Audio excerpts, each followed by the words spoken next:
चला जाए, सुनाई पड़ेगा।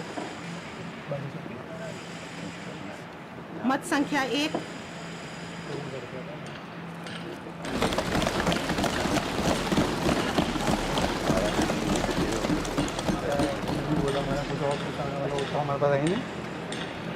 Fold back.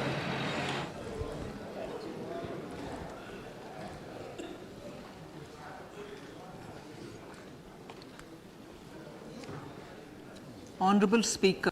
माननीय अध्यक्ष महोदय, मैं वर्ष 2023-24 का बजट प्रस्तुत करती हूं। यह अमृतकाल में पहला बजट है। इस बजट में पिछली बजट में रखी गई नींव पर सतत निर्माण करते हुए भारत 100 के लिए खींची गई रूपरेखा पर आगे बढ़ते रहने की उम्मीद की गई है। हम समृद्ध एवं समावेशी भारत की परिकल्पना करते हैं, जिसमें विकास के सुफल सभी क्षेत्रों और नागरिकों, विशेषकर हमारे युवाओं, महिलाओं, किसानों, अन्य पिछड़े वर्गों, अनुसूचित जातियां और अनुसूचित जनजातियों तक पहुंचें। हमारी आज़ादी के 75वें साल में दुनिया ने भारतीय अर्थव्यवस्था को एक चमकता सितारा माना है। चालू वर्ष का हमारा आर्थिक विकास दर 7% पर होने का अनुमान लगाया गया है। उल्लेखनीय बात है कि यह सभी प्रमुख अर्थव्यवस्थाओं में सबसे अधिक है। यह कोविड-19 और एक युद्ध के कारण विश्व स्तर पर अर्थव्यवस्था के बड़े पैमाने पर सुस्त पड़ने के बावजूद संभव हुआ है। इसलिए भारतीय अर्थव्यवस्था सही रास्ते पर है और चुनौतियों का समय होने के बावजूद उज्जवल भविष्य की दिशा में बढ़ रही है। आज जबकि भारत के लोग अपना मस्तक ऊंचा करके खड़े हैं और दुनिया भारत की उपलब्धियों और कामयाबियों की सराहना कर रही है, हम पूरा विश्वास है कि जिन अग्रजों ने भारत की आज़ादी के लिए लड़ाई लड़ी थी, वे आगे बढ़ती हमारी कोशिशों को आनंदित होकर आशीर्वाद दे रहे होंगे। हमने सबका प्रयास के माध्यम से व्यापक सुधारों और ठोस नीतियों के क्रियान्वयन पर ध्यान केंद्रित किया है, जिनके परिणाम स्वरूप जन भागीदारी और जरूरतमंद लोगों को लक्षित समर्थन मिल सका है। इससे हमें मुश्किल वक्त में अच्छा करने में मदद मिली है। दुनिया में भारत का कद कई शानदार उपलब्धियों की वजह से बढ़ा है। अद्वितीय विश्व स्तरीय डिजिटल पब्लिक इंफ्रास्ट्रक्चर यानी आधार, कोविन और यूपीआई, अभूतपूर्व पैमानों और रफ्तार से कोविड टीकाकरण अभियान, अग्रिम मोर्चों जैसे कि जलवायु संबंधी लक्ष्यों को हासिल करना, मिशन लाइफ और राष्ट्रीय हाइड्रोजन मिशन में अत्यधिक सक्रिय भूमिका इनके उदाहरण हैं। कोविड-19 महामारी के दौरान हमने 80 करोड़ से अधिक लोगों के लिए 28 महीनों के लिए मुफ्त खाद्यान्न की आपूर्ति करने की योजना के साथ यह सुनिश्चित किया कि कोई भूखा ना सोए। खाद्य एवं पोषणगत सुरक्षा सुनिश्चित करने के प्रति अपनी प्रतिबद्धता को जारी रखते हुए हम पीएम गरीब कल्याण अन्न योजना के अंतर्गत अगले 1 वर्ष के लिए सभी अंत्योदय और प्राथमिक प्रयास परिवारों को मुफ्त खाद्यान्न की आपूर्ति करने की योजना 1 जनवरी 2023 से लागू कर रहे हैं और लगभग 2 लाख करोड़ रुपए से अधिक के संपूर्ण व्यय का वहन केंद्र सरकार द्वारा किया जाएगा। वैश्विक चुनौतियों के इस दौर में G20 अध्यक्षता हमें विश्व आर्थिक अर्थव्यवस्था में भारत की भूमिका को सशक्त करने का एक अद्वितीय अवसर देती है।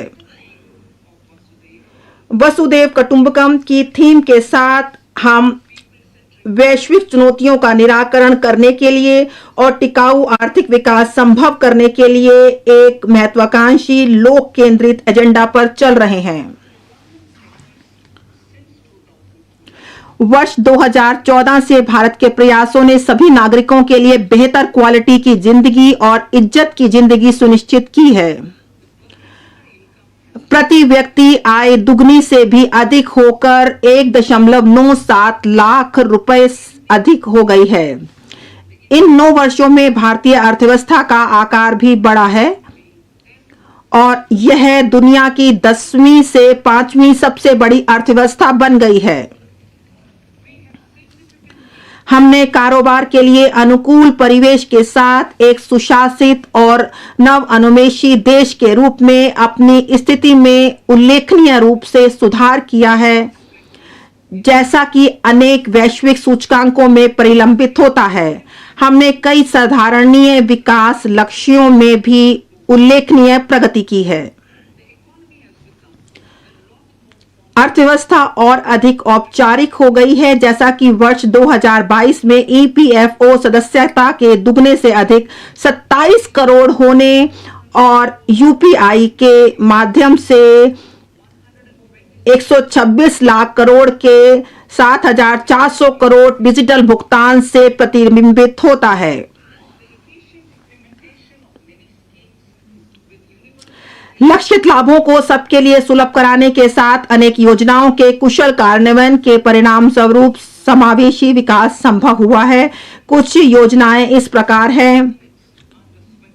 स्वच्छ भारत मिशन के अंतर्गत 11.7 करोड़ परिवारों में शौचालय, उज्ज्वला के अंतर्गत 9.6 करोड़ एलपीजी कनेक्शन, 102 करोड़ लोगों को 220 करोड़ कोविड टीकाकरण, 47.8 करोड़ पीएम जन धन बैंक खाते, पीएम सुरक्षा बीमा और पीएम जीवन ज्योति योजना के तहत 44.6 करोड़ व्यक्तियों के लिए बीमा कवर और 11.4 करोड़ से अधिक किसानों को 2.2 लाख करोड़ का नकद अंतरण देना पीएम किसान सम्मान निधि के अंतर्गत। अमृतकाल के लिए हमारी संकल्पना में सुदृढ़ लोक वित्त और सशक्त वित्तीय क्षेत्र के साथ प्रौद्योगिकी चालित और ज्ञान आधारित अर्थव्यवस्था शामिल है। यह हासिल करने के लिए सबका साथ, सबका प्रयास के माध्यम से जन भागीदारी अनिवार्य है। इस विजन को हासिल करने के लिए आर्थिक एजेंडा में 3 चीजों पर ध्यान केंद्रित किया जाएगा। पहला, नागरिकों विशेषकर युवा वर्ग को अपनी आकांक्षाओं की पूर्ति करने के लिए पर्याप्त अवसर उपलब्ध कराना। दूसरा, विकास और रोजगार सृजन पर विशेष ध्यान देना और तीसरा, वृहद आर्थिक सुस्थिरता को सुदृढ़ करना।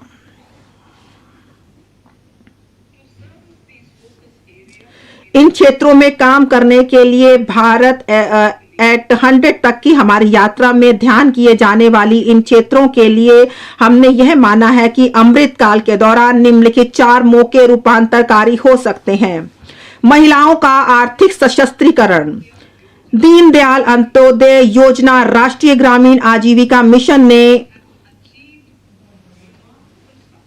असाधारण कामयाबी हासिल की है। ग्रामीण महिलाओं को 81 लाख स्व सहायता समूह से जोड़कर हम इन समूहों को अगले स्तर पर, जो कि आर्थिक सुशासन दिया जाएगा और बड़े स्तर पर हम उनको जोड़ेंगे और प्रत्येक के पास कई हजार सदस्य होंगे और जिन्हें पेशेवर तरीके से संचालित किया जाएगा।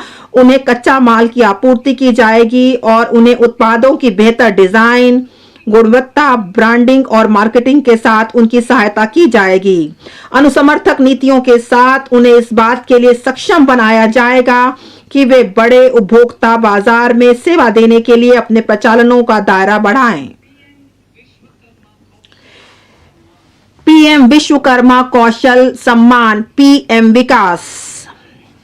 सदियों से अपने हाथों से औजारों के सहारे काम करने वाले पारंपरिक कारीगरों और शिल्पकारों ने भारत का नाम रोशन किया है। उन्हें सामान्यतः विश्वकर्मा के नाम से संबोधित किया जाता है। उनके द्वारा बनाई गई कलाकृति और हस्तशिल्प आत्मनिर्भर भारत की सच्ची भावना को निरूपित करते हैं। पहली बार उनके लिए सहायता पैकेज की परिसंकल्पना की गई है। इस नई स्कीम के माध्यम से उन्हें अपने उत्पादों की गुणवत्ता, पैमाने और पहुंच में सुधार लाने, उन्हें MSME वैल्यू चेन के साथ एकीकृत होने में सक्षम बनाएगी।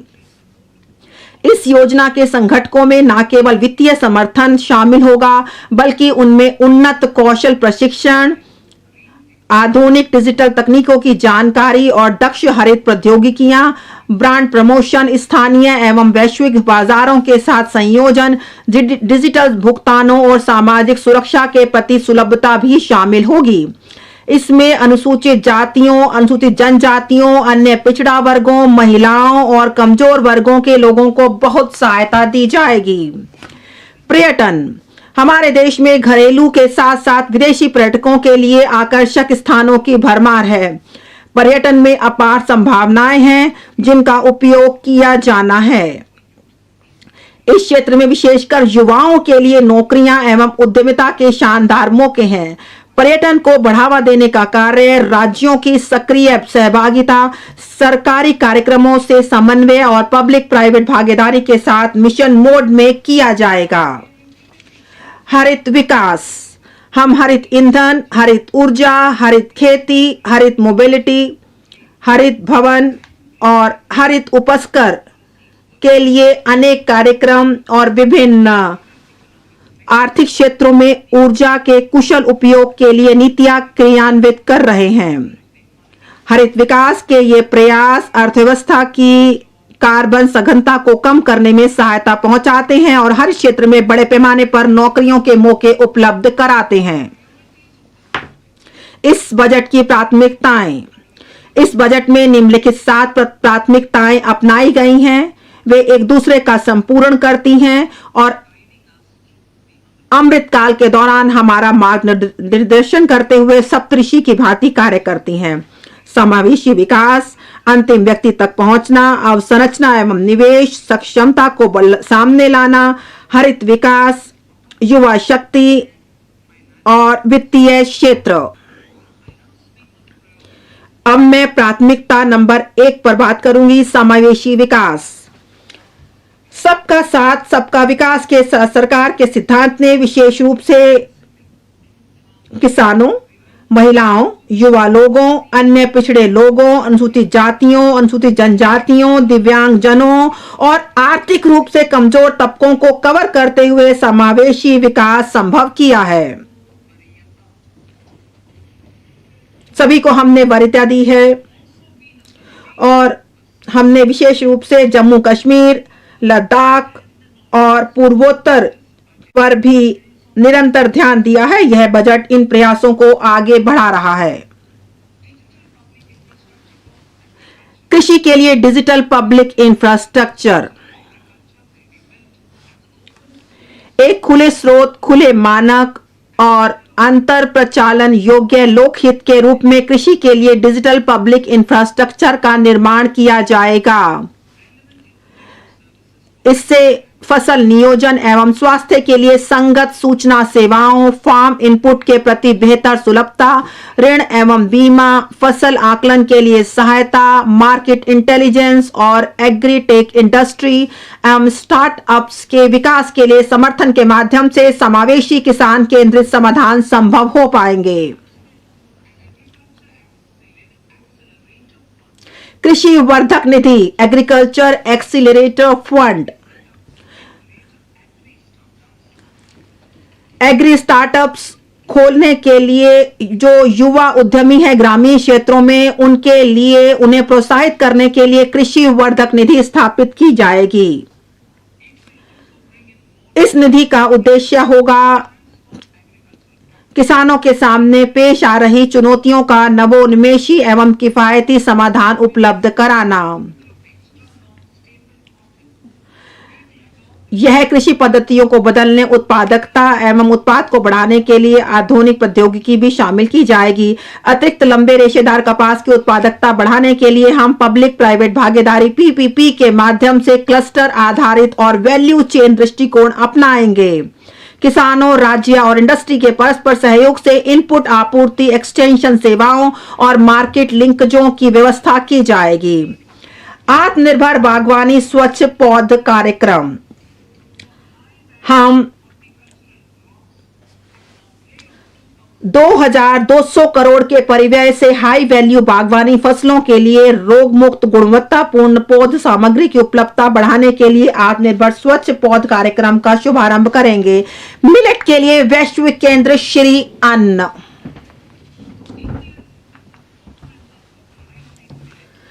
भारत मिलेट को लोकप्रिय बनाने के कार्यक्रम में सबसे आगे है, जिसकी खपत से पोषण, खाद्य सुरक्षा और किसानों के कार्य को बढ़ावा मिलता है। माननीय प्रधानमंत्री जी ने ऐसा कहा है। हम दुनिया में श्री अन्न के सबसे बड़े उत्पादक और दूसरे सबसे बड़े निर्यातक हैं।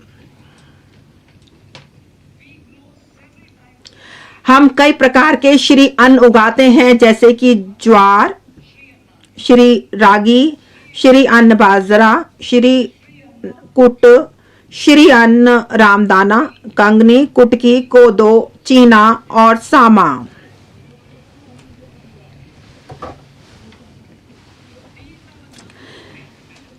इनके ढेरों स्वास्थ्य फायदे हैं और यह सदियों से हमारे भोजन का मुख्य अंग बने रहे हैं। मैं इन श्री अन्न को उगाकर देशवासियों की सेहत में योगदान करने वाले छोटे किसानों द्वारा की गई उत्कृष्ट सेवा के लिए उनके प्रति आभार व्यक्त करती हूं।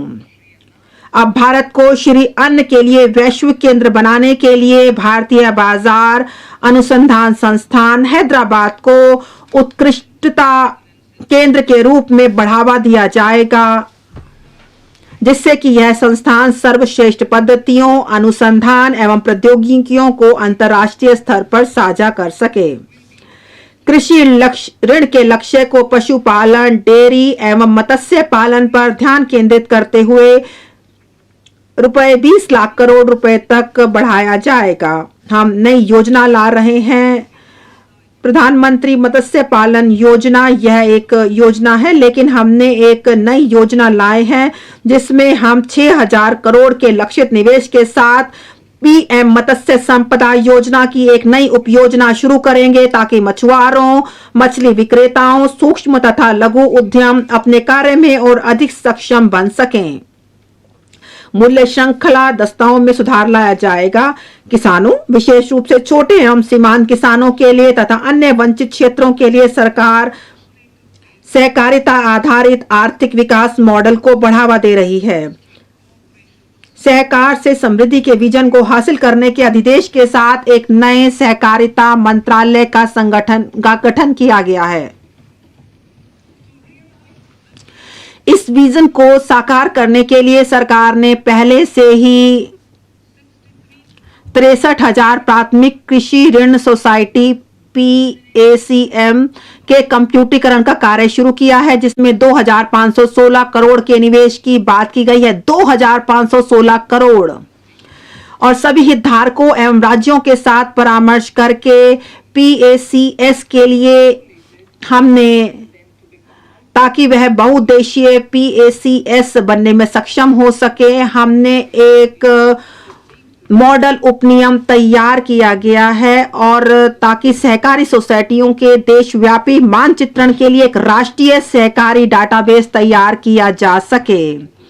और हम इसे डाटाबेस तैयार किया जाएगा जो सहकारी स्तर पर होगा, और यह देशव्यापी मानचित्रण के साथ किया जाएगा। इस पृष्ठभूमि के साथ हम व्यापक विकेंद्रीकरण भंडारण क्षमता बनाने के लिए एक योजना कार्यान्वित करेंगे। इससे किसानों को अपने उत्पादों का भंडारण करने और उचित समय पर उनकी बिक्री करके लाभकारी मूल्य प्राप्त करने में सहायता मिलेगी। और जो अगले 5 वर्षों जो कवर नहीं किए गए, पंचायतों में बड़ी संख्या में बहुउद्देशीय सहकारी सोसाइटियों, प्राथमिक मत्स्य सोसाइटियों और डेयरी सहकारी सोसाइटियों की स्थापना करने हेतु सुविधा प्रदान की जाएगी। स्वास्थ्य, शिक्षा तथा कौशल वर्धन।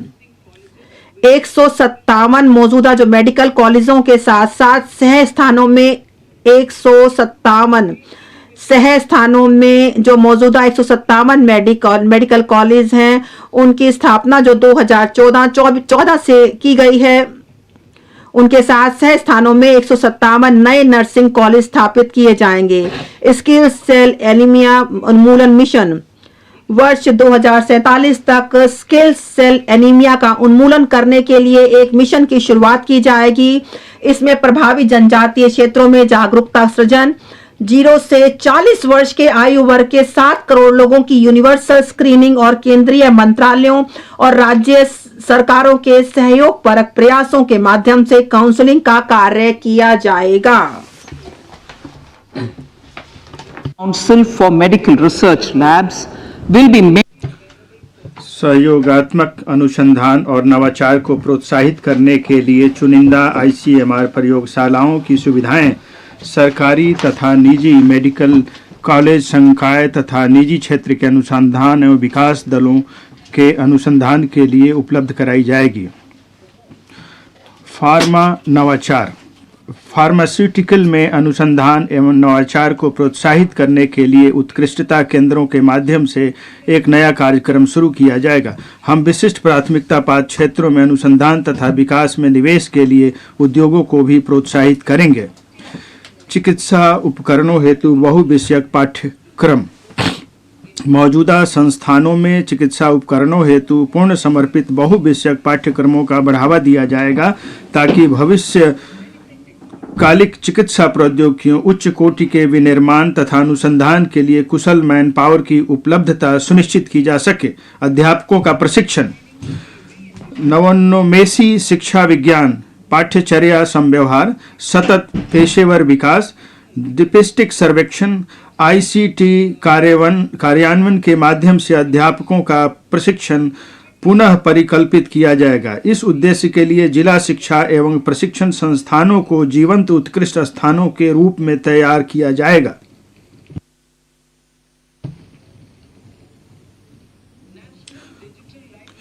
बच्चों और किशोरों के लिए राष्ट्रीय डिजिटल पुस्तकालय, बच्चों और किशोरों के लिए अलग अलग इलाकों, भाषाओं, विषयों और स्तरों में गुणवत्तापूर्वक पुस्तकें विभिन्न उपकरणों के माध्यम से उपलब्ध कराने के लिए एक राष्ट्रीय डिजिटल पुस्तकालय की स्थापना की जाएगी। राज्यों को उनके लिए पंचायत तथा वार्ड स्तरों पर प्रत्यक्ष पुस्तकालय स्थापित करने और राष्ट्रीय डिजिटल पुस्तकालय संसाधनों तक पहुंच बनाने के लिए इंफ्रास्ट्रक्चर उपलब्ध कराने के लिए प्रोत्साहित किया जाएगा। इसके अतिरिक्त पढ़ने की संस्कृति को बढ़ावा देने के लिए और महामारी के समय की अधिगम क्षति को पूरा करने के लिए राष्ट्रीय बुक न्यास, बाल पुस्तक न्यास तथा अन्य स्रोतों को इन प्रत्यक्ष पुस्तकालयों में क्षेत्रीय भाषाओं तथा अंग्रेजी में पाठ्येतर विषयों की पुस्तकें उपलब्ध कराने और उनकी पुनर्पूर्ति करने के लिए प्रोत्साहित किया जाएगा। साक्षरता के क्षेत्र में कार्य करने वाले NGO के साथ सहयोग भी इस पहल का हिस्सा होगा। वित्तीय समझ लाने के लिए वित्तीय क्षेत्र विनियामकों और संगठनों को इन पुस्तकालयों में उम्र के हिसाब से उपयुक्त पठन सामग्री देने के लिए प्रोत्साहित किया जाएगा।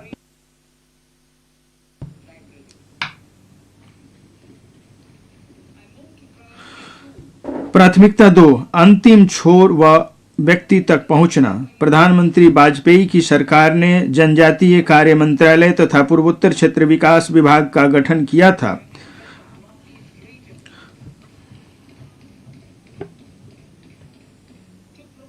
अंतिम छोर व व्यक्ति तक पहुंचना के उद्देश्य पर और अधिक ध्यान केंद्रित करने के लिए हमारी सरकार ने आयुष, मत्स्य पालन, पशुपालन एवं डेयरी, कौशल विकास, जल शक्ति तथा सहकारिता मंत्रालयों का गठन किया है। आकांक्षी जिले और ब्लॉक कार्यक्रम, आकांक्षी जिले कार्यक्रम की सफलता को आगे बढ़ाते हुए इस सरकार ने हाल ही में स्वास्थ्य, पोषक, शिक्षा, कृषि, जल संसाधन, वित्तीय समावेशन, कौशल विकास और आधारभूत संरचना जैसे विभिन्न डोमेनों में अनिवार्य सरकारी सेवाओं की पूर्ण उपलब्धता के लिए 500 ब्लॉकों को कवर करते हुए आकांक्षी ब्लॉक कार्यक्रम शुरू किया है। माननीय अध्यक्ष महोदय, प्रधानमंत्री पीवीटीजी विकास मिशन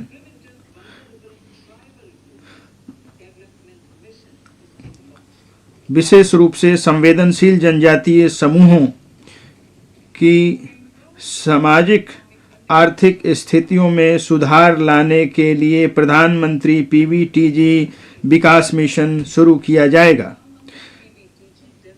इसमें पीवीटीजी परिवारों और पर्यावासों को सुरक्षित आवास, स्वच्छ पेयजल एवं स्वच्छता, शिक्षा, स्वास्थ्य एवं पोषण, सड़क तथा दूरसंचार संपर्कता और संधारणीय आजीविका के अवसरों जैसी बुनियादी सुविधाएं पूरी तरह उपलब्ध कराई जाएंगी।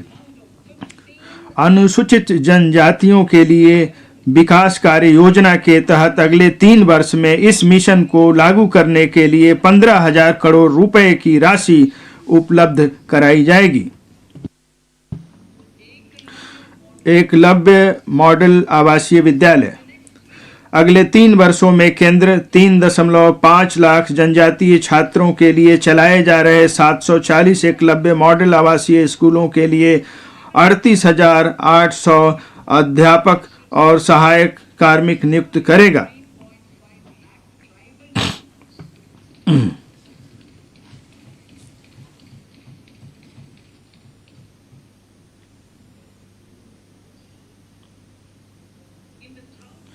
सूखा प्रवण क्षेत्रों के लिए जल कर्नाटक के सूखा प्रवण मध्य क्षेत्र में संधारणीय सूक्ष्म सिंचाई सुविधा मुहैया कराने के तथा पेयजल के लिए बस्तीहल टैंकों को भरने के लिए ऊपरी भद्रा परियोजना को 5,300 करोड़ रुपए की सहायता दी जाएगी।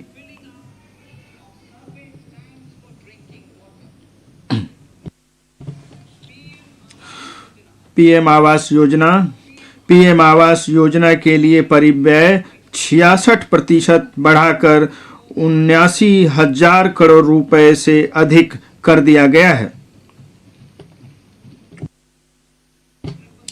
भारत साझा पुरालेख निधान भारत साझा पुरालेख निधान एक डिजिटल पुरालेख संग्रहालय में प्रथम चरण में 1 लाख प्राचीन पुरालेखों के डिजिटलीकरण के साथ स्थापित किया जाएगा। निर्धन कैदियों को सहायता जेल में बंद ऐसे निर्धन व्यक्तियों जो जुर्माना या जमानत राशि की व्यवस्था करने में असमर्थ हैं को आवश्यक वित्तीय सहायता प्रदान की जाएगी।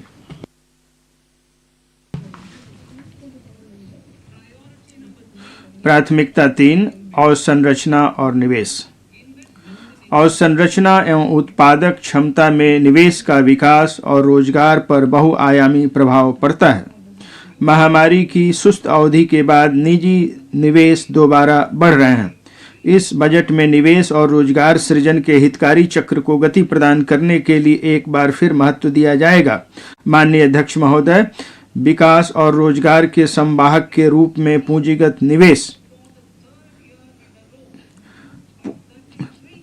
निवेश परिव्यय में लगातार तीसरे वर्ष 33% की तीव्र वृद्धि करके इसे 10 लाख करोड़ किया जा रहा है, जो जीडीपी का 3.3% होगा।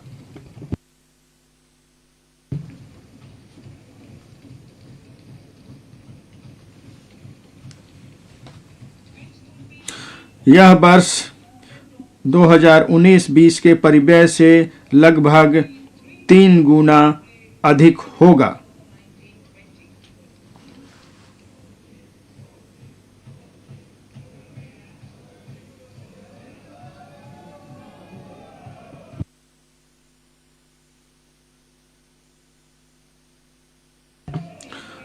हाल के वर्षों में हुई पर्याप्त वृद्धि विकास संभावनाओं और रोजगार सृजन में तेजी लाने, निजी निवेशों को जोरदार तरीके से बढ़ाने और वैश्विक मंदी के प्रति सुरक्षा कवच लगाने के सरकार के प्रयासों के मूल में है।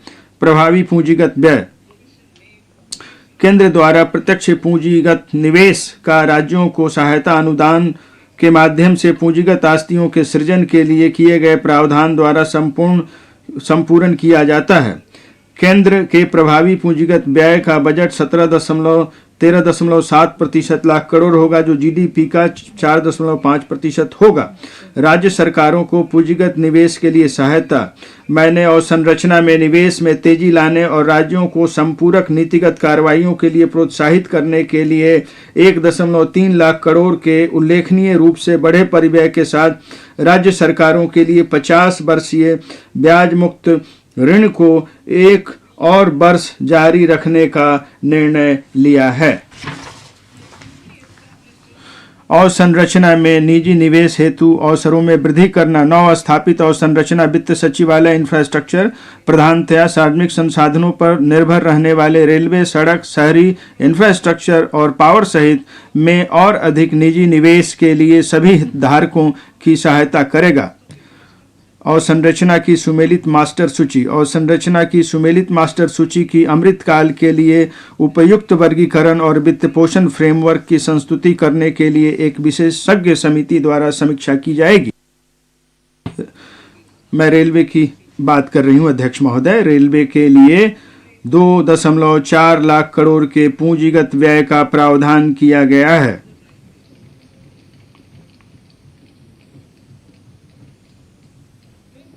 अब तक का यह सर्वाधिक परिव्यय वर्ष 2013-14 में किए गए परिव्यय से लगभग 9 गुना ज्यादा है।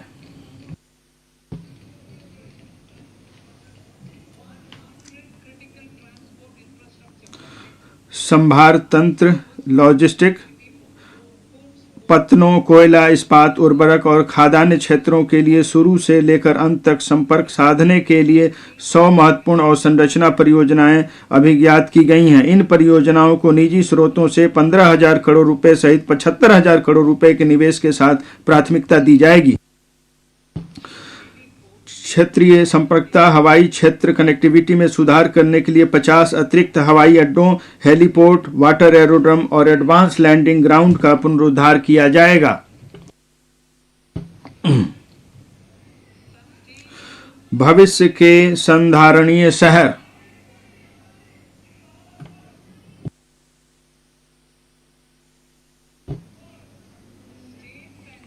राज्यों और शहरों को इस बात के लिए प्रोत्साहित किया जाएगा कि वे हमारे शहरों को भविष्य के संधारणीय शहरों में रूपांतरित करने के लिए शहरी आयोजना, सुधार और कार्रवाइयां करें। इसके लिए भूमि संसाधनों का कुशल उपयोग करना, शहरी अवसंरचना के लिए पर्याप्त संसाधनों का सृजन करना होगा, पारगमन उन्मुखी विकास करना होगा, शहरी भूमि की उपलब्धता और वहनीयता बढ़ानी होगी और सभी के लिए अवसर प्रदान करने होंगे। म्युनिसिपल बॉन्ड के लिए शहरों को तैयार करना, संपत्ति कर व्यवस्था में सुधार लाकर और शहरी अवसंरचना पर प्रयोक्ता प्रभार लगाकर शहरों को म्युनिसिपल बॉन्ड के लिए अपनी ऋण प्राप्ति योग्यता में सुधार करने के लिए प्रोत्साहित किया जाएगा।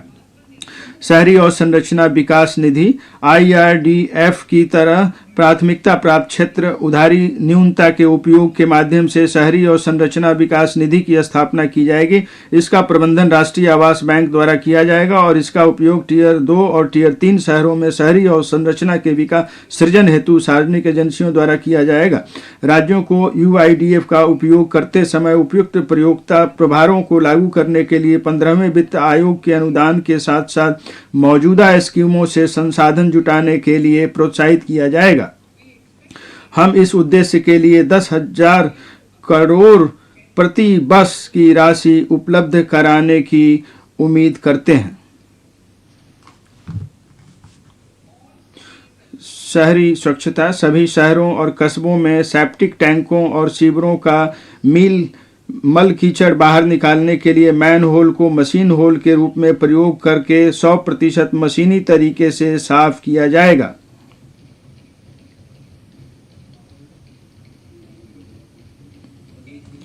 सूखे और गीले अपशिष्ट के वैज्ञानिक प्रबंधन पर विशेष ध्यान दिया जाएगा। माननीय अध्यक्ष महोदय, हमारे प्रधानमंत्री जी ने कहा है कि सुशासन राष्ट्र की नीति का प्रगति का मूल मंत्र है। हमारी सरकार ऐसी पारदर्शी और जवाबदेह प्रशासन की व्यवस्था करने के लिए प्रतिबद्ध है जो आम नागरिक की बेहतरी और कल्याण के लिए कार्य करे। मिशन कर्मयोगी के अंतर्गत केंद्र, राज्य और संघ राज्य क्षेत्र सिविल सेवकों के लिए क्षमता निर्माण योजनाएं तैयार और क्रियान्वित कर रहे हैं। सरकार ने एकीकृत ऑनलाइन प्रशिक्षण के लिए आई गॉट कर्मयोगी नामक एक प्लेटफॉर्म भी शुरू किया है, जिस पर लाखों सरकारी कर्मचारियों को अपने कौशलों का उन्नयन करने के लिए और लोक केंद्रित दृष्टिकोण अपनाने के लिए निरंतर सीखने के अवसर मिलेंगे। महोदय, व्यापारिक सुगमता को बढ़ावा देने के लिए 39,000 से अधिक अनुपालनाओं को कम किया गया है और 3,400 से अधिक विधिक उपबंधों को अपराध की श्रेणी से हटाया गया है।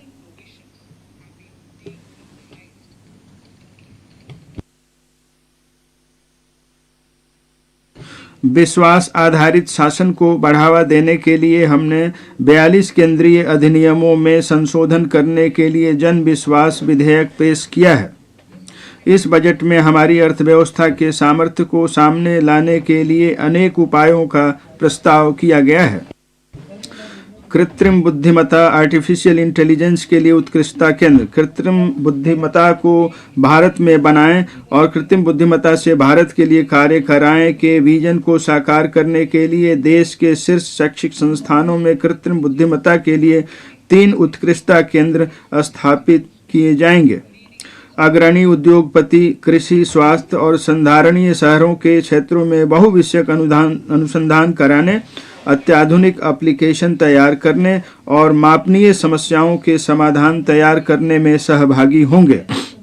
इससे कृषि बुद्धिमत्ता के कारगर इकोसिस्टम को प्रेरित करने और इस क्षेत्र में गुणवत्ता मानव संसाधनों को प्रशिक्षित किया जा सकेगा।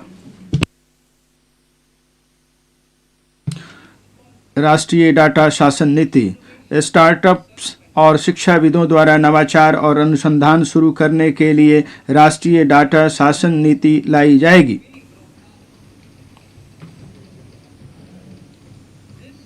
इस से अज्ञात नाम से आने वाले डाटा तक पहुंच बनाने में मदद मिलेगी। अपने ग्राहकों को जाने प्रक्रिया का सरलीकरण किया जाएगा। एक आकार सबके लिए उपयुक्त के बजाय जोखिम आधारित मानदंड अपनाकर केवाईसी प्रक्रिया को सरल बनाया जाएगा। वित्तीय क्षेत्र के विनियामकों को ऐसी केवाईसी प्रणाली रखने के लिए प्रोत्साहित किया जाएगा जो डिजिटल भारत की जरूरतों को पूरा करने के लिए सहज हो सके।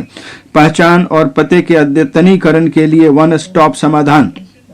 विभिन्न सरकारी एजेंसियों, विनियामकों और विनियमित निकायों द्वारा बनाए रखे गए व्यक्तियों की पहचान और पते के मिलान और अद्यतनीकरण के लिए वन स्टॉप समाधान की व्यवस्था की जाएगी, जिससे डिजी लॉकर सेवा और आधार का मूलभूत पहचान के रूप में प्रयोग किया जाएगा। अध्यक्ष महोदय, सामान्य बिजनेस पहचानकर्ता। जिन बिजनेस प्रतिष्ठानों के लिए अस्थायी खाता संख्या होना अपेक्षित है, उनके लिए विनिर्दिष्ट सरकारी एजेंसियों की सभी डिजिटल प्रणालियों के लिए पैन को सामान्य पहचानकर्ता के रूप में प्रयोग किया जाएगा। इससे कारोबार करना आसान होगा और इसे विधिक अधिदेश के जरिए कार्यान्वित किया जाएगा। एकीकृत फाइलिंग प्रक्रिया।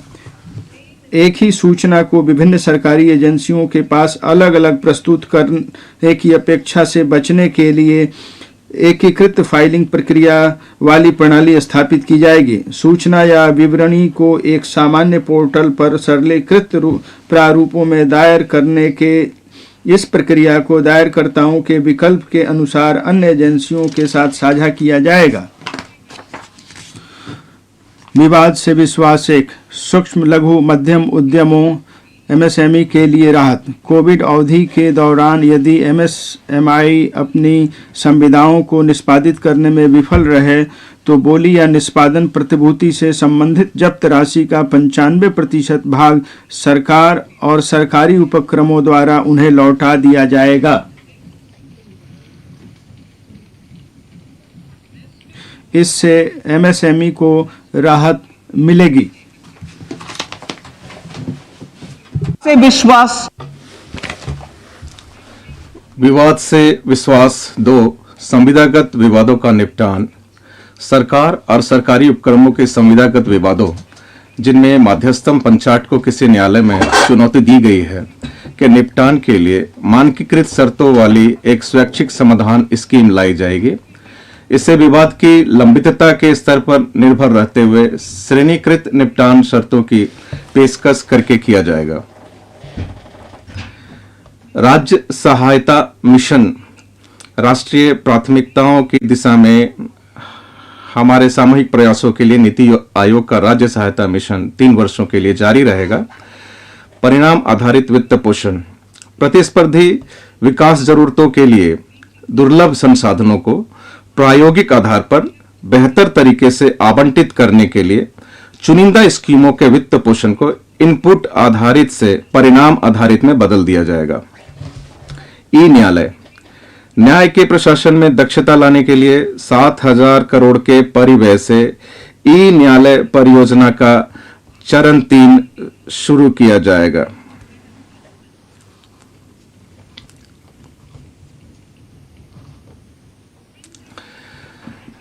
फिनटेक सेवाएं भारत में फिनटेक सेवाओं को हमारे डिजिटल सार्वजनिक अवसंरचना जिसमें आधार, पीएम जनधन योजना, वीडियो केवाईसी, इंडिया स्टैक और ईपीआई शामिल है के द्वारा सुगम बनाया गया है तथा और अधिक नवोन्मेषी फिनटेक सेवाएं लाने में सक्षम बनाने के लिए डिजी लॉकर में लोगों के लिए उपलब्ध दस्तावेजों के दायरे में विस्तार किया जाएगा। एमएसएमई बड़े व्यवसायों और चैरिटेबल ट्रस्टों के प्रयोग के लिए एक निकाय डिजी लॉकर स्थापित किया जाएगा। इससे दस्तावेजों को सुरक्षित तरीके से ऑनलाइन स्टोर करने तथा जहां आवश्यकता हुई उन्हें विभिन्न प्राधिकरणों, विनियामकों, बैंकों और अन्य व्यावसायिक निकायों के साथ साझा करने में मदद मिलेगी। 5G सेवाएं 5G सेवाओं का प्रयोग करते हुए एप्लीकेशन तैयार करने के लिए इंजीनियरिंग संस्थानों में 100 प्रयोगशालाएं स्थापित की जाएंगी।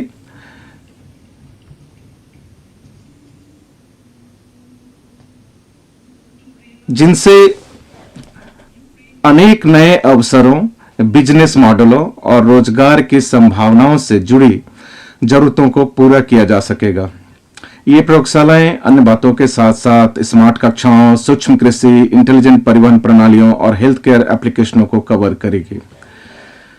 प्रयोगशाला में उत्पन्न हीरे एक प्रौद्योगिकी आधारित और नवीन सिद्धांत से प्रेरित एक उभरता क्षेत्र है जिसमें रोजगार की बहुत बड़ी संभावनाएं हैं। ये हीरे पर्यावरण हितैषी हैं जिनमें वही प्रकाशीय और रासायनिक गुण होते हैं जो प्राकृतिक हीरों में होते हैं।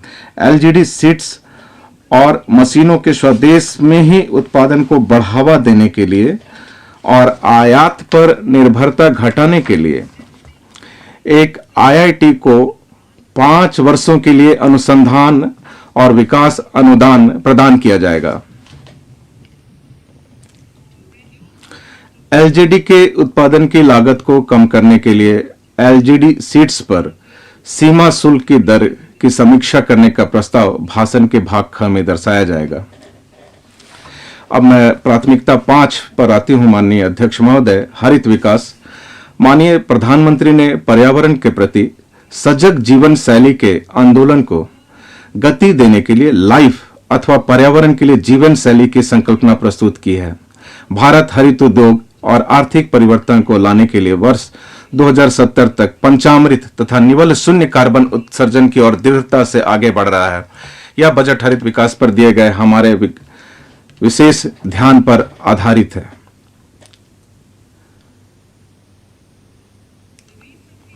हाल में 19,700 करोड़ के परिव्यय के साथ शुरू किए गए राष्ट्रीय हरित हाइड्रोजन मिशन की मदद से अर्थव्यवस्था को निम्न कार्बन सघनता वाली स्थिति में ले जाने, जीवाश्म ईंधन के आयातों पर निर्भरता को कम करने तथा भारत को इस उदीयमान क्षेत्र में प्रौद्योगिकी और बाजार में अग्रणी बनाने का मार्ग प्रशस्त होगा।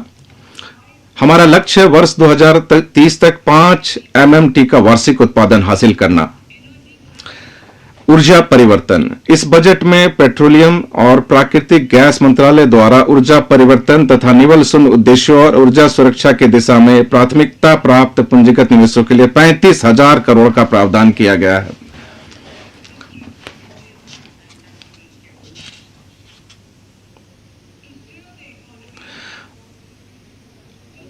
अर्थव्यवस्था को धारणीय विकास के मार्ग पर ले जाने के लिए 4,000 MWH की क्षमता वाली बैटरी ऊर्जा भंडारण प्रणालियों को व्यवहार्यता अंतर निधियन के माध्यम से सहायता दी जाएगी। पंप्ड स्टोरेज परियोजनाओं के लिए एक विस्तृत कार्य ढांचा भी तैयार किया जाएगा। नवीकरणीय ऊर्जा का निष्क्रमण। लद्दाख से 13 गीगावाट नवीकरणीय ऊर्जा के निष्क्रमण और ग्रिड एकीकरण के लिए अंतरराज्यीय पारेषण प्रणाली 20,700 करोड़ के निवेश के साथ निर्मित की जाएगी, जिसमें 8,300 करोड़ की केंद्रीय सहायता शामिल है। हरित ऋण कार्यक्रम। व्यवहारगत परिवर्तन को बढ़ावा देने के लिए पर्यावरण संरक्षण अधिनियम के तहत हरित ऋण कार्यक्रम को अधिसूचित किया जाएगा।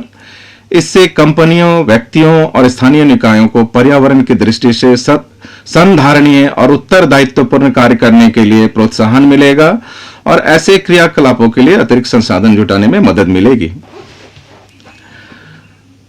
पृथ्वी माता के पुनरुद्धार, इसके प्रति जागरूकता, पोषण और सुधार हेतु प्रधानमंत्री कार्यक्रम पीएम प्रणाम राज्यों और संघ राज्य क्षेत्रों को रासायनिक उर्वरकों के संतुलित प्रयोग तथा इनके स्थान पर वैकल्पिक उर्वरकों के प्रयोग को बढ़ावा देने के लिए प्रोत्साहित करने हेतु शुरू किया जाएगा। Govardhan scheme. Govardhan galvanising organic bio agro research धन नामक स्कीम के तहत 500 नए अवशिष्ट से आमदनी संयंत्रों को चक्रीय अर्थव्यवस्था को बढ़ावा देने के उद्देश्य से स्थापित किया जाएगा। इनमें 200 कंप्रेस्ड बायोगैस संयंत्र शामिल होंगे, जिनमें शहरी क्षेत्रों में 75 तथा 300 समुदाय या क्लस्टर आधारित संयंत्र हैं, जिनमें कुल लागत 10,000 करोड़ रुपए होगी। मैं भाग ख में इसका जिक्र करूंगी। प्राकृतिक और बायोगैस का विपणन कर रहे सभी संगठनों के लिए 5% का सीबीजी अधिदेश यथा समय लाया जाएगा। बायोमास के संग्रहण और जैव खाद के वितरण के लिए उपयुक्त राजकोषीय सहायता प्रदान की जाएगी। भारतीय प्राकृतिक खेती बायो इनपुट संसाधन केंद्र अगले 3 वर्षों में हम 1 करोड़ किसानों को प्राकृतिक खेती अपनाने के लिए सहायता देंगे। इसके लिए माननीय अध्यक्ष महोदय राष्ट्रीय स्तर पर वितरित सूक्ष्म उर्वरक और कीटनाशक विनिर्माण नेटवर्क बनाते हुए 10,000 बायो इनपुट रिसोर्स केंद्र स्थापित किए जाएंगे। मिस्टी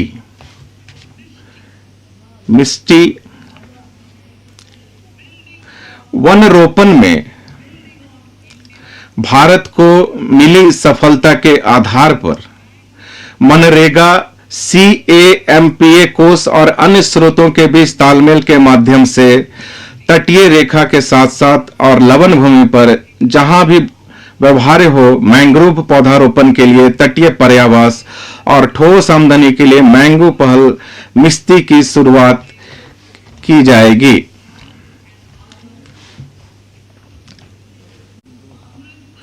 अमृत धरोहर आर्द्र भूमि जैव विविधता का धारण करने वाली अति महत्वपूर्ण पारिस्थितिकी तंत्र है।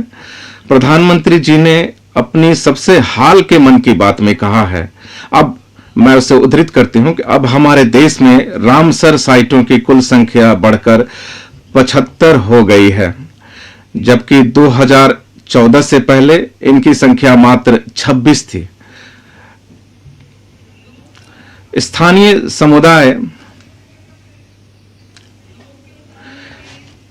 समुदाय संरक्षण के प्रयासों में हमेशा आगे रहे हैं। सरकार अमृत धरोहर स्कीम के माध्यम से इनके विशिष्ट संरक्षण मूल्यों को बढ़ावा देगी। इस स्कीम को आर्द्र भूमि के इष्टतम उपयोग को बढ़ावा देने तथा जैव विविधता, कार्बन स्टॉक, पर्यावरणीय पर्यटन के अवसरों तथा स्थानीय समुदाय के लिए आय सृजन बढ़ाने के लिए अगले 3 वर्षों में कार्यान्वित किया जाएगा। तटीय नौवहन को व्यवहार्यता अंतर निधियन के साथ सरकारी निजी भागीदारी पीपीपी रीति के माध्यम से बढ़ावा दिया जाएगा, क्योंकि यह यात्रियों और माल भाड़े दोनों के लिए परिवहन की ऊर्जा कुशल एवं कम लागत वाली प्रणाली है। वाहनों का प्रतिस्थापन,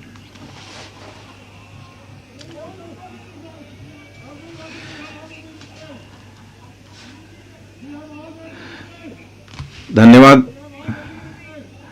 प्रदूषण करने वाले पुराने वाहनों को बदलना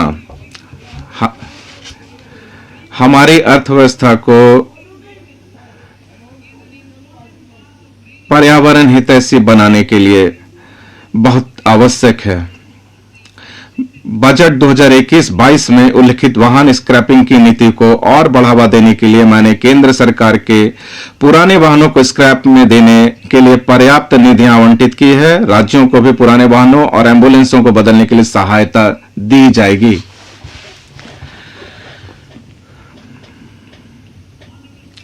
माननीय अध्यक्ष महोदय, अब मैं प्राथमिकता 6 पर आती हूं। युवा शक्ति। हमारे युवाओं को सशक्त करने के लिए और अमृत पीढ़ी के सपने को साकार करने में मदद करने के लिए हमने कौशल वर्धन पर केंद्रित राष्ट्रीय शिक्षा नीति तैयार की है। बड़े पैमाने पर रोजगार सृजन में सहायक आर्थिक नीतियां अपनाई हैं और व्यवसाय के अवसरों का समर्थन किया है। प्रधानमंत्री कौशल विकास योजना 4 अगले 3 वर्षों में लाखों युवाओं को कौशल प्रदान करने के लिए प्रधानमंत्री कौशल विकास योजना 4.0 शुरू की जाएगी। ऑन जॉब प्रशिक्षण, उद्योग साझेदारी और उद्योग की जरूरतों के साथ पाठ्यक्रमों के संरेखन पर जोर दिया जाएगा। यह योजना इंडस्ट्री 4.0 जैसे कोडिंग, एआई, कृत्रिम बुद्धिमत्ता, robotics, mechatronics, IoT, 3D printing, ड्रोनों और सॉफ्ट स्किल जैसे नए युग के पाठ्यक्रमों को शामिल करेगी। युवाओं को अंतर्राष्ट्रीय अवसरों के लिए कौशल प्रदान करने हेतु अलग अलग राज्यों में 30 स्किल इंडिया इंटरनेशनल सेंटर स्थापित किए जाएंगे।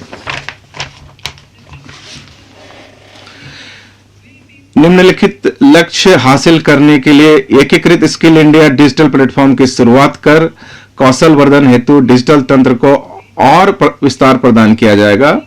मांग आधारित औपचारिक कौशल वर्धन सक्षम करने, एमएसएमई सहित नियोक्ताओं के साथ जोड़ने और उद्यमिता योजनाओं की सुलभता सुगम करने के लिए अखिल भारतीय राष्ट्रीय प्रशिक्षुता प्रोत्साहन योजना के अंतर्गत 3 वर्षों में 47 लाख युवाओं को वृत्तिका सहायता प्रदान करने के लिए डायरेक्ट बेनिफिट ट्रांसफर शुरू किया जाएगा। पर्यटन। माननीय अध्यक्ष महोदय, एक एकीकृत और नवोन्मेषी दृष्टिकोण से कम 50 गंतव्यों का चैलेंज मोड से चयन किया जाएगा। इसके अलावा पर्यटक अनुभव को संवर्धित करने के लिए प्रत्यक्ष connectivity, virtual connectivity, tourist guide, food street और पर्यटक सुरक्षा के उच्च मानक जैसे पहलुओं के अलावा सभी प्रासंगिक पहलुओं को एक ऐप पर उपलब्ध करवाया जाएगा। प्रत्येक गंतव्य को एक संपूर्ण पैकेज के रूप में विकसित किया जाएगा।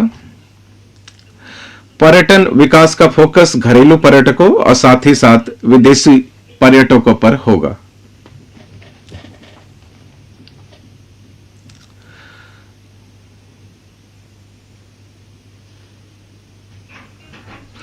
देखो अपना देश पहल का उद्देश्य हासिल करने के लिए क्षेत्र विशिष्ट कौशल वर्धन और उद्यमिता विकास का समन्वय स्थापित किया जाएगा। यह मध्यम वर्ग के नागरिकों को विदेशी पर्यटन के बदले घरेलू पर्यटन को प्राथमिकता देने की प्रधानमंत्री की अपील से शुरू की गई थी। थीम आधारित पर्यटन सर्किटों के एकीकृत विकास के लिए स्वदेश दर्शन योजना शुरू की गई थी। वाइब्रेंट विलेज प्रोग्राम के अंतर्गत सीमावर्ती गांवों में पर्यटन के बुनियादी ढांचों का विकास किया जाएगा और पर्यटन सुविधाएं प्रदान की जाएंगी।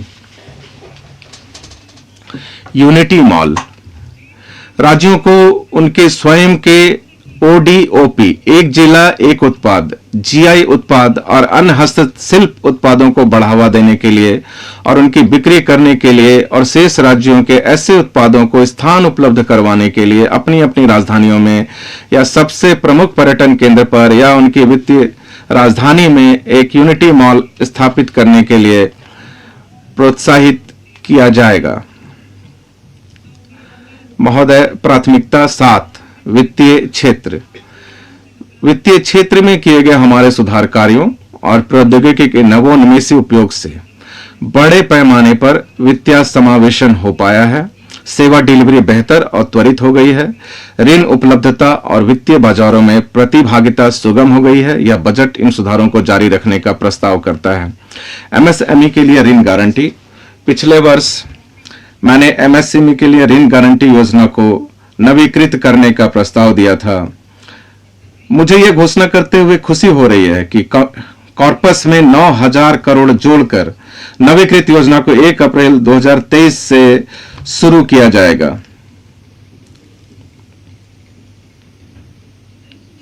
इससे अतिरिक्त 2 लाख करोड़ का समपार्श्विक मुक्त गारंटी युक्त ऋण संभव हो पाएगा।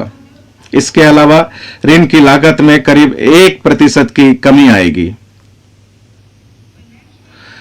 राष्ट्रीय वित्तीय सूचना रजिस्ट्री वित्तीय और अनुषंगी सूचना की केंद्रीय रिपोजिटरी के रूप में काम करने के लिए एक राष्ट्रीय वित्तीय सूचना रजिस्ट्री स्थापित की जाएगी। इससे ऋण का कुशल प्रवाह संभव होगा, वित्तीय समावेशन को बढ़ावा मिलेगा और वित्तीय स्थिरता बढ़ेगी। एक नया विधायी फ्रेमवर्क इस क्रेडिट पब्लिक इंफ्रास्ट्रक्चर को विनियमित करेगा और इसे आरबीआई के साथ परामर्श का डिजाइन किया जाएगा। वित्तीय क्षेत्र विनियम अमृतकाल की जरूरतों को पूर्ण करने के लिए और वित्तीय क्षेत्र में इष्टतम विनियमन सुगम करने के लिए यथावश्यक और व्यवहार्य लोक परामर्श को विनियम निर्माण प्रक्रिया में और अनुषंगी निर्देश जारी करने की प्रक्रिया में शामिल किया जाएगा। अनुपालना को सरल बनाने, आसान करने और इसकी लागत को कम करने के लिए वित्तीय क्षेत्र के विनियामकों से मौजूदा विनियमों की व्यापक समीक्षा करने का अनुरोध किया जाएगा। इसके लिए मैं आम लोगों और विनियमित संस्थाओं से प्राप्त सुझावों पर विचार करेंगे। विभिन्न विनियमों के अंतर्गत आवेदनों पर निर्णय लेने की समय सीमाएं भी निर्धारित की जाएंगी। माननीय अध्यक्ष महोदय, GIFT IFFSC में बिजनेस गतिविधियों को बढ़ावा देने के लिए निम्नलिखित उपाय किए जाएंगे। दोहरे विनियमन से बचने के लिए SEZ अधिनियम के अंतर्गत IFSCA को सख्तियां प्रत्यायोजित की जाएंगी। IFSCA SEZ प्राधिकारियों GSTN, RBI, SEBI और IRDAI से पंजीकरण और अनुमोदन के लिए सिंगल विंडो IT सिस्टम की स्थापना करना, विदेशी बैंकों के IFSC बैंकिंग यूनिटों द्वारा अधिग्रहण वित्त पोषण की अनुमति देना, ट्रेड रिफाइनेंसिंग के लिए एक्सिम बैंक की एक सहायक संस्था की स्थापना करना, माध्यस्थम अनुषंगी सेवाओं के लिए और SEZ अधिनियम के तहत दोहरे विनियमन से बचने के लिए सांविधिक प्रावधानों के लिए IFSCA अधिनियम में संशोधन करना और विदेशी व्युत्पन्न लिखतों को वैध संविदाओं के रूप में मान्यता देना। माननीय अध्यक्ष महोदय, डाटा दूतावास डिजिटल निरंतरता समाधान ढूंढने वालों देशों के लिए हम GIFT IFASC में उनके डाटा दूतावासों की स्थापना सुगम करेंगे।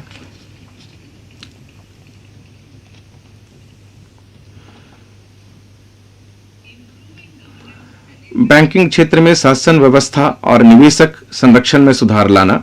बैंक शासन व्यवस्था में सुधार लाने के लिए और निवेशक संरक्षण बढ़ाने के लिए बैंक कार्य विनियमन अधिनियमन, बैंक कार्य कंपनी अधिनियम और भारतीय रिजर्व बैंक अधिनियम में कुछ एक संशोधनों का प्रस्ताव किया गया है। In securities market, प्रतिभूति बाजार में क्षमता निर्माण। माननीय अध्यक्ष महोदय, प्रतिभूति बाजार में कार्य निष्पादकों और पेशेवरों की क्षमता निर्माण हेतु राष्ट्रीय प्रतिभूति बाजार संस्थान में शिक्षा हेतु मानदंड और स्तर तैयार करने, विनियमित करने, बनाए रखने और प्रवर्तित करने के लिए और डिग्री, डिप्लोमा और सर्टिफिकेट को मान्यता प्रदान करने हेतु सेबी को सशक्त किया जाएगा। a central data processing केंद्रीय डाटा संसाधन केंद्र।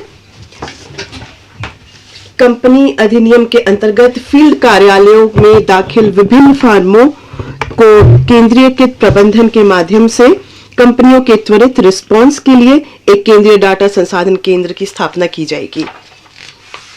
शेयरों और लाभांशों का पुनः दावा।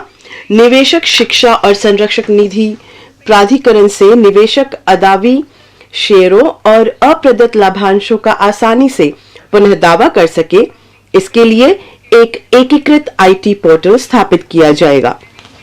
IT portal will be established. Digital payments continue to find wide acceptance. Digital भुगतान को व्यापक स्वीकृति मिलना जारी है। वर्ष 2022 में इनमें लेन देन में 76% की और मूल्य में 51% की वृद्धि हुई है। इस डिजिटल पब्लिक इंफ्रास्ट्रक्चर के लिए राजकोषीय सहायता वर्ष 2023-24 में भी जारी रखी जाएगी। आजादी का अमृत महोत्सव, महिला सम्मान बचत पत्र। आजादी का अमृत महोत्सव के स्मरण स्वरूप मार्च 2025 तक 2 वर्ष की अवधि के लिए एक कालिक नई लघु बचत योजना महिला सम्मान बचत प्रमाण पत्र उपलब्ध कराया जाएगा।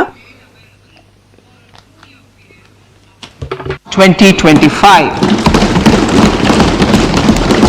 This will offer यह महिलाओं या बालिकाओं के नाम पर आंशिक आहरण विकल्प के साथ 2 वर्षों की अवधि के लिए 7.5% की नियत ब्याज दर पर 2 लाख तक की जमा सुविधा का प्रस्ताव देगा।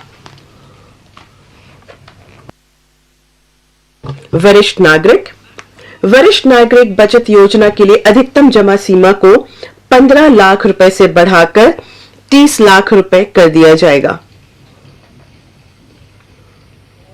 मासिक आय खाता स्कीम के लिए अधिकतम जमा सीमा को एकल खाते के लिए 4.5 लाख रुपए से बढ़ाकर 9 लाख और संयुक्त खाते के लिए 9 लाख रुपए से बढ़ाकर 15 लाख रुपए कर दिया जाएगा। Honorable Speaker, sir, माननीय अध्यक्ष महोदय, राजकोषीय प्रबंधन। राज्यों को 50 वर्षों के लिए ब्याज मुक्त ऋण। राज्यों के नियमित संपूर्ण 50 वर्षीय ऋण को वर्ष 2023-24 के अंदर पूंजीगत व्यय पर खर्च किए जाने हैं। इनमें से अधिकांश ऋण व्यय राज्यों के विवेक पर निर्भर करेंगे, परंतु इस ऋण का एक हिस्सा उनके द्वारा वास्तविक पूंजी व्यय को बढ़ाने की शर्त पर दिया जाएगा। इस परिव्यय के हिस्से निम्नलिखित प्रयोजनों के लिए भी जोड़े या आवंटित किए जाएंगे: पुराने सरकारी वाहनों की स्क्रैपिंग, शहरी आयोजना सुधार और कार्रवाइयां, शहरी स्थानीय निकायों में वित्तीय सुधार ताकि उनमें नगरपालिका बैंडों के लिए साख बन सके, पुलिस स्टेशनों के ऊपर या उसके भाग के रूप में पुलिस कर्मियों के लिए आवास सुविधा, यूनिटी मॉल का निर्माण, बाल और किशोर पुस्तकालयों को डिजिटल इंफ्रास्ट्रक्चर और केंद्रीय स्कीमों के पूंजीगत व्यय में राज्य का हिस्सा।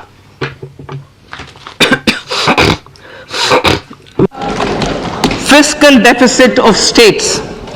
States will be allowed a fiscal deficit of 3.5% of GSDP, of which 0.5% will be tied to power sector reforms. Revised estimates 2022 to 2023. The revised estimate, Honorable Speaker, sir, of the total receipts other than borrowing is 24.3 lakh crores, of which The net tax receipts are 20.9 lakh crores. The revised estimate of the total expenditure is 41.9 lakh crores of rupees, of which the capital expenditure is about 7.3 lakh crores. The revised estimate of the fiscal deficit is 6.4% of GDP, adhering to the budget estimate. 2023-24 budget अनुमान वर्ष 2023-24। वर्ष 2023-24 में कुल प्राप्तियां और कुल व्यय क्रमशः 27.2 लाख करोड़ और 45 लाख करोड़ होने का अनुमान लगाया गया है। निवल कर प्राप्तियां 23.3 लाख करोड़ रहने का अनुमान है। राजकोषीय घाटा जीडीपी के 5.9% रहने का अनुमान है।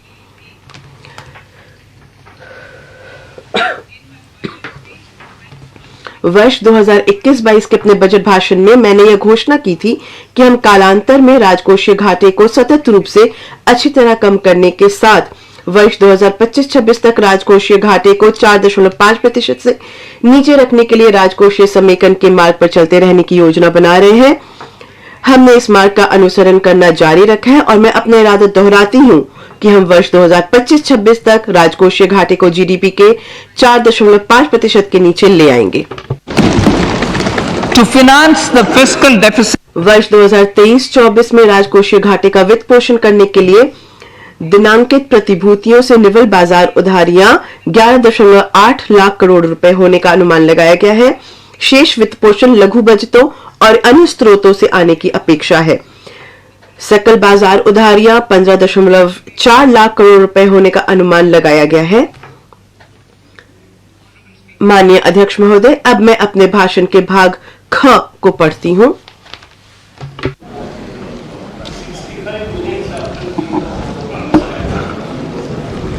indirect taxes. अप्रत्यक्ष कर।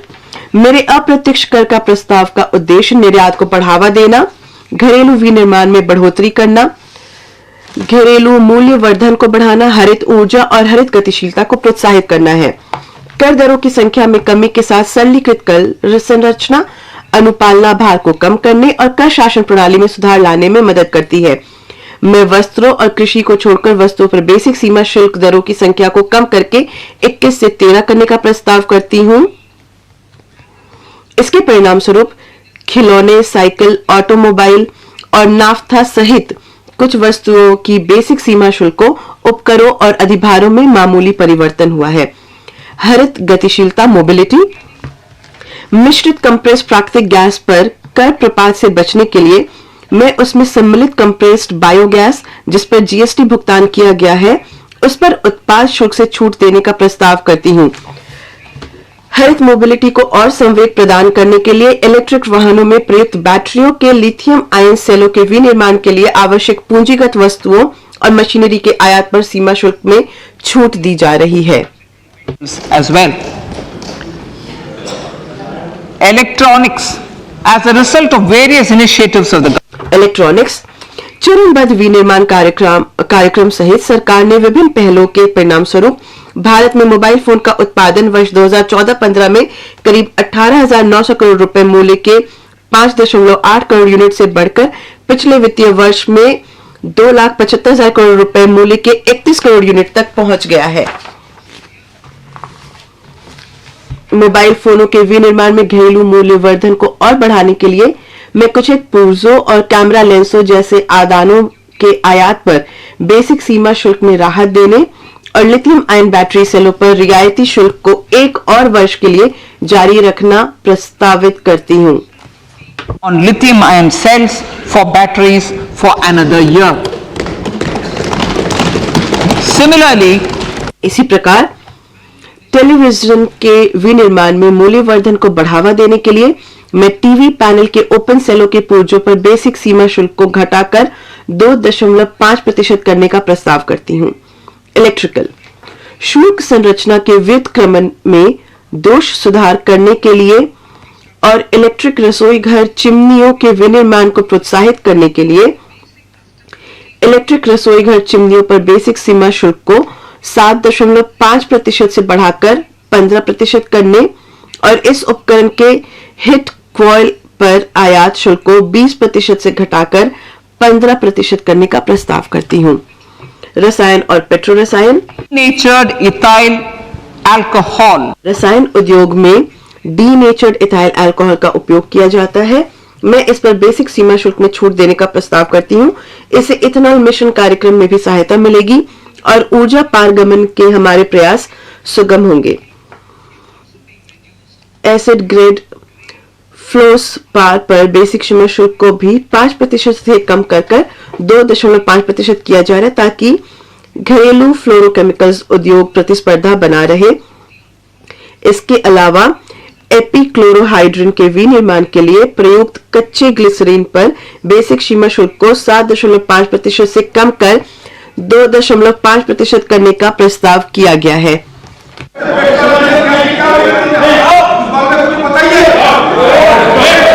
Marine products. In the last marine उत्पाद।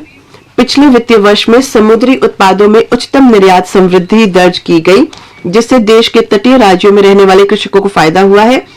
समुद्री उत्पादों विशेष रूप से झींगी श्रिम्प के निर्यात प्रतिस्पर्धात्मक क्षमता और बढ़ाने के लिए श्रिम्प फीड के घरेलू विनिर्माण के लिए मुख्य इनपुट पर शुल्क को कम किया जा रहा है। भारत प्राकृतिक हीरो की कटाई और तराशी में विश्व में अग्रणी है और मूल्य की दृष्टि से वैश्विक कारोबार का करीब 3/4 हिस्से का योगदान करता है। प्राकृतिक हीरो के डिपॉजिट में कमी से यह उद्योग प्रयोगशाला निर्मित हीरो एलजीडी की ओर बढ़ रहा है और इस क्षेत्र में काफी संभावना है। इस अवसर का लाभ उठाने के लिए मैं उसके विनिर्माण के प्रयुक्त बीजों पर सीमा शुल्क को घटाने का प्रस्ताव करती हूँ। बहुमूल्य धातु सोने के डोरे और बारों और प्लैटिनम पर सीमा शुल्क को इस राजकोषीय वर्ष में पहले बढ़ाया गया था। मैं अब शुल्क विभेदों को बढ़ाने के लिए उनसे बने सामानों पर शुल्कों को बढ़ाने का प्रस्ताव करती हूँ। मैं चांदी के डोरे, बारों और सामानों पर भी आयात शुल्क बढ़ाने का प्रस्ताव करती हूँ ताकि उन्हें सोने और प्लैटिनम के साथ संरेखित किया जा सके। धातु स्टील क्षेत्र के लिए कच्ची सामग्री की उपलब्धता सुगम करने के लिए सीआरजीओ स्टील के विनिर्माण के लिए कच्ची सामग्री, लौह स्क्रैप और निकल कैथोड पर बेसिक सीमा शुल्क को छूट जारी रखा जा रहा है। इसी प्रकार द्वितीयक तांबा कॉपर उत्पादकताओं जो मुख्यतया एमएसएमई क्षेत्र में है के लिए कच्चे माल की उपलब्धता सुनिश्चित करने हेतु कॉपर स्क्रैप पर 2.5% की रियायती बीसीडी को जारी रखा जा रहा है। सम्मिश्रित रबर शुल्क की परिवंचना को रोकने के लिए सम्मिश्रित रबर पर बेसिक सीमा शुल्क को बढ़ाकर लेटेक्स को छोड़कर अन्य प्राकृतिक रबर के बराबर 10% से 25% या 30 रुपए प्रति किलोग्राम जो भी कम हो किया जा रहा है। cigarettes, national calamity. सिगरेट विनिर्दिष्ट सिगरेटों पर ज्यादा आपदा आकस्मिकता शुल्क एनसीसीडी को 3 वर्ष पूर्व संशोधित किया गया था। इसमें लगभग 16% की वृद्धि करने का प्रस्ताव किया गया है। I now come to my direct tax proposals on प्रत्यक्ष कर। माननीय अध्यक्ष महोदय, मैं अब प्रत्यक्ष कर प्रस्ताव पर आती हूँ। इन प्रस्तावों का उद्देश्य कर संरचना की निरंतरता और स्थिरता बनाए रखना, अनुपालना भार को कम करने के लिए विभिन्न प्रावधानों का और सरलीकरण और उन्हें युक्ति संगत बनाना, उद्यमिता की भावना को प्रोत्साहित करना और नागरिकों को कर राहत प्रदान करना है। आयकर विभाग अनुपालना को और आसान और निर्बाध बनाने के लिए करदाता सेवाओं में सुधार करने का सतत प्रयास करता है। हमारे करदाता पोर्टल को एक दिन में अधिकतम 72 लाख रिटर्न प्राप्त हुए हैं और इस पोर्टल ने इस वर्ष 6.5 करोड़ रिटर्न संसाधित किए हैं। औसत संसाधन अवधि को वित्तीय वर्ष 13-14 में 93 दिवस से घटाकर अब 16 दिवस कर दिया गया है और 45% रिटर्न 24 घंटे के अंदर संसाधित कर दिए गए थे। हम इसमें और सुधार करने का इरादा रखते हैं और करदाताओं की सुविधा हेतु अगली पीढ़ी के सामान्य आईटी रिटर्न फॉर्म लाने और साथ ही शिकायत निवारण तंत्र को और सुदृढ़ करने की योजना बना रहे हैं। एमएसएमई और पेशेवर। एमएसएमई हमारी अर्थव्यवस्था की समृद्धि के इंजन है। 2 करोड़ रुपए तक के टर्नओवर वाले सूक्ष्म उद्यम और 50 लाख रुपए तक के टर्नओवर वाले कुछ पेशेवर प्रकल्पित कराधान का लाभ उठा सकते हैं। मैं इन सीमाओं को उन करदाताओं के लिए क्रमशः 3 करोड़ रुपए और 75 लाख रुपए तक बढ़ाने का प्रस्ताव करती हूं, जिनकी नकदी प्राप्तियां 5% से अधिक नहीं है। जिनकी नकदी प्राप्तियां 5% से अधिक नहीं है।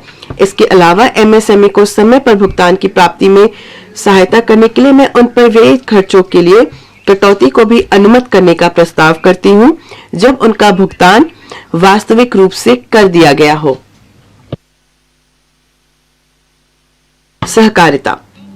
सहकारिता एक सराहनीय अवधारणा है।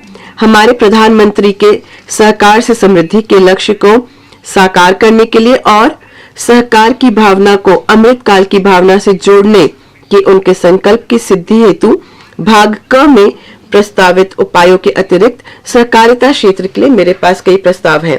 प्रथमतः दिनांक 31/3/2024 तक विनिर्माण गतिविधियां शुरू करने वाली नई सहकारी समितियों को 15% की कम कॉर्पोरेट दर कर का लाभ मिलेगा, जैसा कि नई निर्माण कंपनियों को वर्तमान में मिलता है।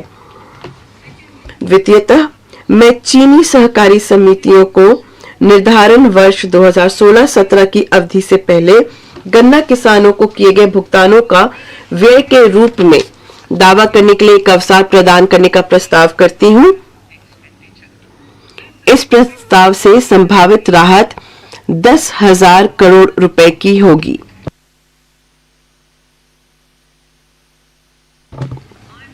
तृतीयतः मैं प्राथमिक कृषि सहकारी समितियों और प्राथमिक सहकारी कृषि एवं ग्रामीण विकास बैंकों को नकद में दिए गए जमा एवं ऋणों हेतु 2 लाख रुपए प्रति सदस्य की उच्चतर सीमा प्रदान करती हूं। इसे दोहराती हूं। तृतीयतः मैं प्राथमिक कृषि सहकारी समितियों और प्राथमिक सहकारी कृषि एवं ग्रामीण विकास बैंकों को नकद में दिए गए जमा एवं ऋणों हेतु 2 लाख रुपए प्रति सदस्य की उच्चतर सीमा प्रदान करती हूं। इसी प्रकार से सहकारी समितियों को टीडीएस के लिए नकदी आहरण पर 3 करोड़ रुपए की उच्चतर सीमा प्रदान की जा रही है। स्टार्टअप।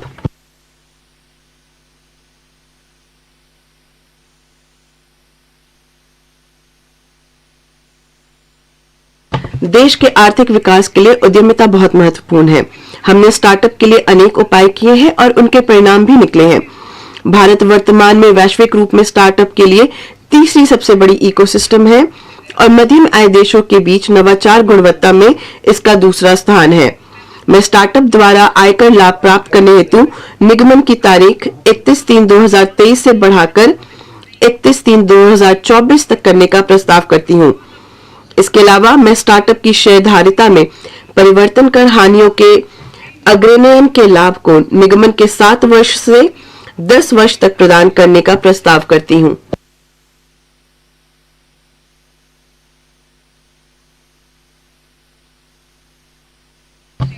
आयुक्त स्तर पर अपीलों के लंबन को कम करने के लिए मैं छोटी अपीलों को निपटाने के लिए लगभग 100 संयुक्त आयुक्तों की तैनाती का प्रस्ताव करती हूं।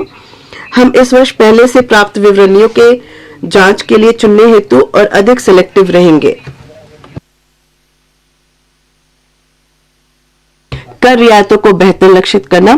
कर रियायतों और छूटों को बेहतर लक्षित करने के लिए मैं धारा 54 और 54 के तहत आवासीय गृह में किए गए निवेश पर पूंजीगत लाभों से कटौती की सीमा को 10 करोड़ रुपए करने का प्रस्ताव करती हूं। इसी उद्देश्य से दूसरा प्रस्ताव अत्यधिक मूल्य वाली बीमा पॉलिसियों की आय की आयकर छूट को सीमित करना है। युक्ति संगत बनाना। माननीय अध्यक्ष महोदय, युक्ति संगत बनाने और सरलीकरण से संबंधित कई प्रस्ताव हैं। आवासन, शहरों, नगरों और गांवों के विकास या किसी गतिविधि अथवा मामले को विनियमित और विकसित करने के उद्देश्य से संघ अथवा राज्यों के कानूनों के तहत स्थापित प्राधिकरणों, बोर्डों और आयोगों की आय को आयकर से छूट देने का प्रस्ताव है। इस दिशा में अन्य प्रमुख उपाय निम्नानुसार हैं। ऑनलाइन खेल के लिए टीडीएस 10,000 रुपए की न्यूनतम सीमा को हटाना तथा उससे संबंधित कर देयता प्रावधानों को स्पष्ट करना। सोने को इलेक्ट्रॉनिक गोल्ड रिसिप्ट में और विलोमतः परिवर्तित करने को पूंजीगत लाभ के रूप में नहीं माना जाना। गैर पैन मामलों में ईपीएफ आहरण के कर योग्य भाग पर टीडीएस दर को 30% से घटाकर 20% करना और मार्केट लिंक डिवेंचर से प्राप्त आय पर कराधान। अन्य वित्त विधेयक में अन्य मुख्य प्रस्ताव निम्नलिखित से संबंधित है। आईएफएससी गिफ्ट सिटी को अंतरित निधियों के कर लाभों की अवधि को 31/3/2025 तक बढ़ाना। आयकर अधिनियम की धारा 276 क के तहत गैर अपराधीकरण। आईडीबीआई बैंक के सहित रणनीतिक विनिवेश के मामले में हानियों को अग्रेनित करना और अग्निवीर निधि को ईईई स्तर प्रदान करना। पर्सनल व्यक्तिगत आयकर।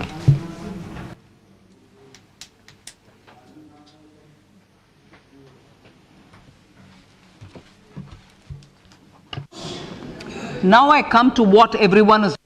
मैं अब वह बताना चाहती हूँ जिसका सबको इंतजार है, व्यक्तिगत आयकर। मुझे 5 प्रमुख घोषणाएं करनी है इस बारे में। ये मुख्यतः हमारे परिश्रमी मध्यम आय वर्ग के लिए है, के लाभ के लिए है। जो पहली घोषणा है वो रिबेट से संबंधित है। वर्तमान में पुरानी और नई आयकर व्यवस्थाओं में 5 लाख रुपए तक की आय वाले किसी व्यक्ति किसी प्रकार के आय का भुगतान नहीं करते हैं। मैं रिबेट की सीमा को नई कर व्यवस्था में 7 लाख रुपए तक बढ़ाने का प्रस्ताव करती हूं।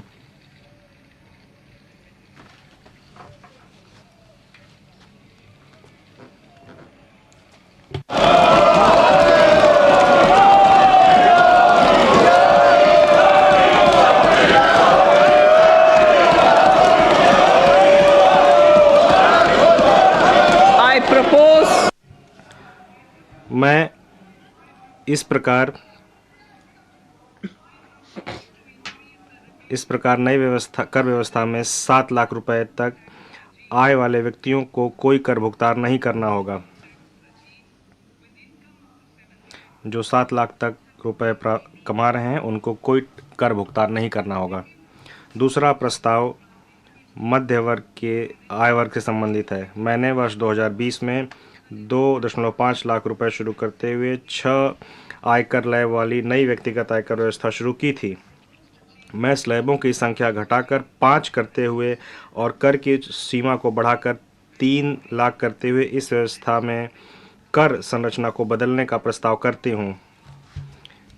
कर की नई दरें निम्नानुसार होंगी। 0 से 3 लाख 0, 3 से 6 लाख 5%, 6 से 9 लाख 10%, 9 से 12 लाख 15%, 12 से 15 लाख 20%, 15 लाख रुपए से ऊपर 30%। इस नई कर व्यवस्था में सभी कर प्रदाताओं को बहुत बड़ी राहत मिलेगी। 9 लाख रुपए की वार्षिक आय वाले किसी व्यक्ति को केवल 45,000 रुपए का भुगतान करना होगा। यह उसकी आय का सिर्फ 5% होगा। यह अब उसके द्वारा भुगतान किए जा रहे अर्थात 60,000 रुपए पर 25% की कटौती है। यह सिर्फ 45,000 हो गया है। इसी प्रकार वह व्यक्ति जिसकी आय 15 लाख रुपए आय वाले किसी व्यक्ति को केवल 1.5 लाख रुपए या उसकी आय के 10% का भुगतान करना होगा, जो कि उसकी मौजूदा देयता अर्थात 1,87,500 रुपए से 20% की कटौती होगी। मेरा तीसरा प्रस्ताव है कि वेतनभोगी वर्ग और पारिवारिक पेंशनभोगी सहित पेंशनभोगी वर्ग के लिए है, जिनके लिए मैं मानक कटौती लाभ को नई कर व्यवस्था में भी विस्तारित करने का प्रस्ताव करती हूँ। प्रत्येक वेतनभोगी व्यक्ति जिसकी आय 15.5 लाख रुपए या इससे अधिक है को परिणाम स्वरूप 52,500 रुपये का लाभ मिलेगा।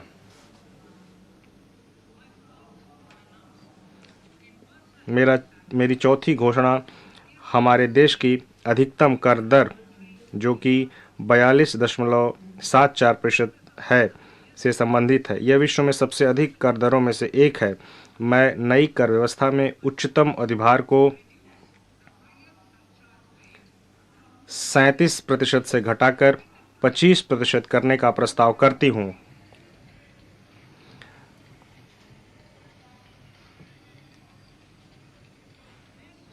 इसके परिणाम स्वरूप अधिकतम कर दर घटकर 39% हो जाएगी। अंततः गैर सरकारी वेतनभोगी कर्मचारियों की सेवानिवृत्ति पर अवकाश के नकदीकरण पर 3 लाख रुपए तक की सीमा की छूट अंतिम बार वर्ष 2002 में नियत की गई थी, जब सरकार में अधिकतम मूल वेतन 30,000 रुपये प्रतिमाह था। सरकारी वेतन वृद्धि के अनुरूप मैं इस सीमा को बढ़ाकर 25 लाख रुपए करने का प्रस्ताव करती हूं।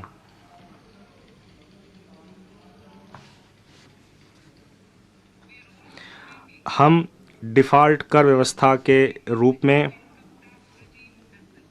नई कर व्यवस्था भी बना रहे हैं, तथापि नागरिकों को पुरानी कर व्यवस्था का लाभ उठाने का विकल्प भी जारी रहेगा। इनके अलावा मैं अनुबंध में दिए गए अनुसार कुछ और परिवर्तन भी कर रही हूँ। इन प्रस्तावों के परिणाम स्वरूप लगभग 38,000 करोड़ रुपए, जिसमें से 37,000 करोड़ रुपए प्रत्यक्ष करों के तथा 1,000 करोड़ रुपए अप्रत्यक्ष करों के राजस्व को परित्यक्त किया जाएगा, जबकि लगभग 3,000 करोड़ रुपए का अतिरिक्त राजस्व जुटाया जाएगा। इस प्रकार कुल वार्षिक परित्यक्त राजस्व लगभग 35,000 करोड़ होगा। माननीय अध्यक्ष महोदय, इन शब्दों के साथ मैं बजट इस प्रतिष्ठित सदन को सौंपती हूँ।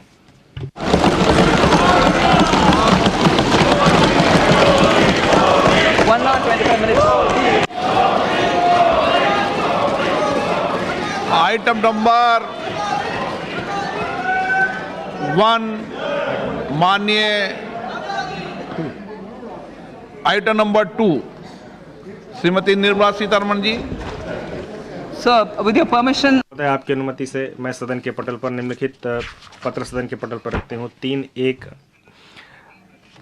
वित्तीय जिम्मेदारी प्रबंधन विधेयक 2003 के अंतर्गत मध्यवर्तीय वित्तीय फिस्कल पॉलिसी स्ट्रेटजी वक्तव्य और माक्रो इकोनॉमिक फ्रेमवर्क स्टेटमेंट सदन के पटल पर रखती हूँ। समाचार भाग 2 के माध्यम से पहले ही सूचित किया जा चुका है कि माननीय वित्त मंत्री जी के बजट भाषण की प्रतियां हार्ड कॉपी के रूप में उपलब्ध कराई गई है। आप बजट भाषण की अपनी अपनी प्रति प्रकाशन पलक से ले लें। आपको ये भी सूचित किया जाता है कि माननीय मंत्री द्वारा बजट प्रस्तुत किए जाने के पश्चात उसकी प्रतियां आपको मेंबर्स पोर्टल के माध्यम से उपलब्ध करा दी जाएगी। आइटम नंबर 3 माननीय मंत्री जी, वित्त मंत्री जी। सर, विद योर परमिशन, आपकी अनुमति से मैं जो वित्त विधेयक है 2023 उसको सदन में इसके पक्ष में हाँ कहें, जो सदस्य विरोध में ना कहें। मेरे विचार में निर्णय हाँ वालों के पक्ष में माननीय मंत्री जी विधेयक को पुरस्तापित करें। महोदय, मैं विधेयक पुरस्तापित करती हूँ। सभा की कार्रवाई कल गुरुवार दिनांक 2 फरवरी 2023 को प्राप्त 11 बजे तक के लिए स्थगित की जाती है।